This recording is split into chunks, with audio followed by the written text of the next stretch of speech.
Dallas County had legally appointed fire marshal. Underneath the county fire marshal's office, the county created a Dallas Marshal's Office. The Dallas Marshal's Office acts as a broad law enforcement agency whose primary responsibility, under quotes, was protect all buildings, facilities, property owned by Dallas County and to protect its employees and citizens who work in or visit these same locations. It created first of all, we have sheriffs for a reason, and they are constitutionally elected officials, and to blur the lines, to allow internal to a county underneath the fire marshal's office to effectively create a de facto police force is not something the state wants to go down to. So that's the origin, the genesis of this bill, is to clarify that we have sheriffs for a reason, and that's what counties have as their access for law enforcement. At the same time, to tell fire marshals clearly they still should and can investigate in their wheelhouse arson investigations and other criminal contacts associated with fire. So that's the sole purpose of 2143. This deals with fire marshals. Fire marshals are vital to the safety and resilience of our communities, no doubt. They prevent loss of life property through fire code enforcement, inspections, and education. They also investigate arson, respond to emergencies, and often serve as first responders in high-risk situations. Unfortunately, in Dallas County, a group of fire marshals were commissioned as peace officers and operated in a quasi-police force without proper oversight, chain of command, or clarity of jurisdiction. This included crossing county lines, in some cases enforcing unrelated criminal laws and acting outside the expected scope of duty, creating confusion, liability, and public distrust. And if there's anybody out there, onesie twosies, TCOLE can take care of those, and as they should. And I know that a lot of this was brought on by a county up north, and I understand, but in my opinion, sir, that should have been handled by the regulating agency and by that county, and not really have this shotgun effect on the rest of us. Just to be clear, if we were to craft an answer on this, because we have to take care of a non-agency. We've got law enforcement acting like they're an agency in our state, and they have no ORI, they have no authority. They're not an agency, but we have a group that's acting like that. Yes, and I mean, this is a terrible state of affairs for the profession of law enforcement in here, and it's got to be addressed. I agree. Chair calls Greg Stevens.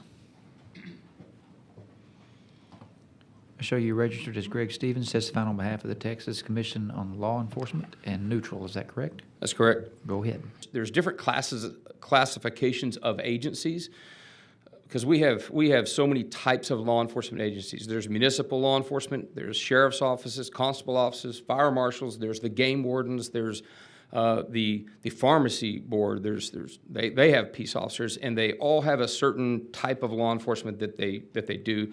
Unfortunately, what we found, and what I'm doing in my new tenure at TCOLE, is finding issues and problems that I think our sunset legislation challenged TCOLE to do, and ensuring the integrity and the professionalism of law enforcement across the state of Texas. And this is one of those things, and Mr. Vice Chairman, you pointed out, this does come from Dallas County, where this is where it originated, but statistically looking at the size of some of the county fire marshals' offices compared to their population, I've got one that's got 70 fire marshals, 63, 32, 28. Those are very large agencies. And so the Bexar County Fire Marshal's not wrong. You wish that TCOLE would have been able to solve that a while ago, but we lacked the statutory ability to do that. And I think this piece of legislation, it creates where we can do that without being in an adversarial role, without getting into a fight. It solves that problem. So that's what I've got, and I'm happy to answer any questions I can for you. Members, Mr. Lauterback. Thank you for testifying, Director. Can your investigators for TCOLE, can they work traffic? Absolutely not. In fact, that's a great point, Representative. So again, when we talk about, and again, I so appreciate what the Fire Marshal just brought up. It doesn't erode any authority. I have myself and 25 sworn peace officers in TCOLE, and in Chapter 1701 of the Occupations Code, it specifically says that the Commission, Texas Commission on Law Enforcement, may appoint peace officers for the limited purpose of administering this chapter. So that statute alone says that we can't go out and run radar, we can't go do traffic enforcement. I don't go patrol. I don't tell my enforcement officers, they're sworn peace officers, but they don't go patrol your neighborhood for car burglars. They have no authority to do that. But they are peace officers, just like every fire marshal that is here in the building, just like every state trooper.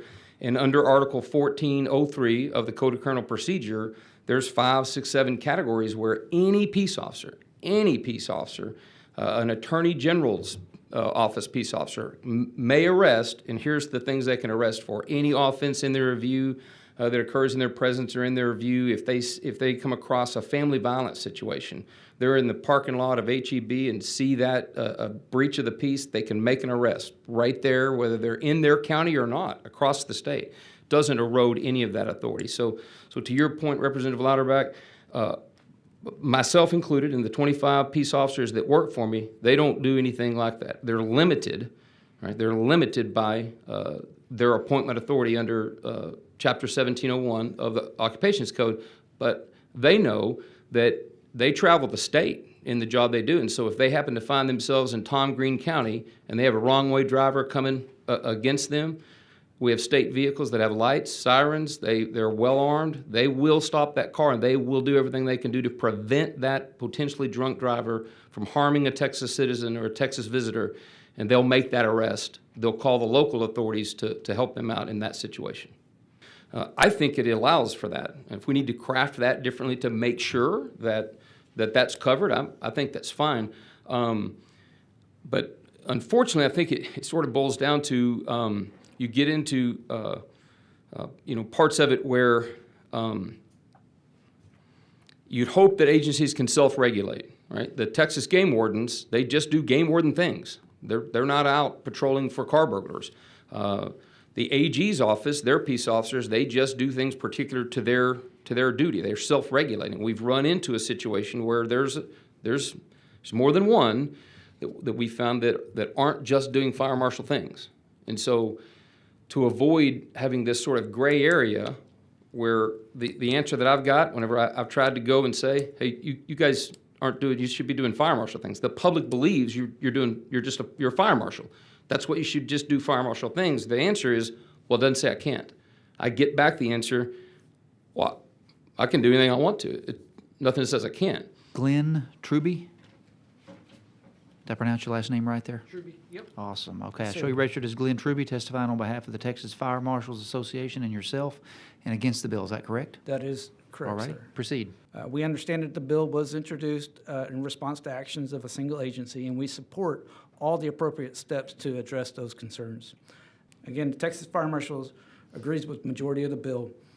We just feel limiting our members the ability to enforce the traffic code in certain situations is not good for our members or the citizens of the state of Texas. Thank you all.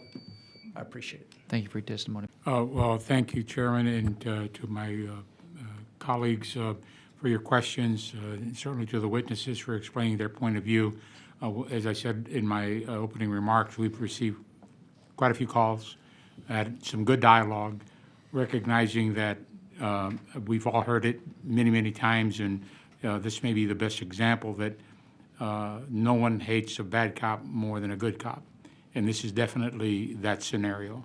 I got a call today from my good friend, Sheriff Salazar, telling me, "What are you doing, dude?" I think that was a quote.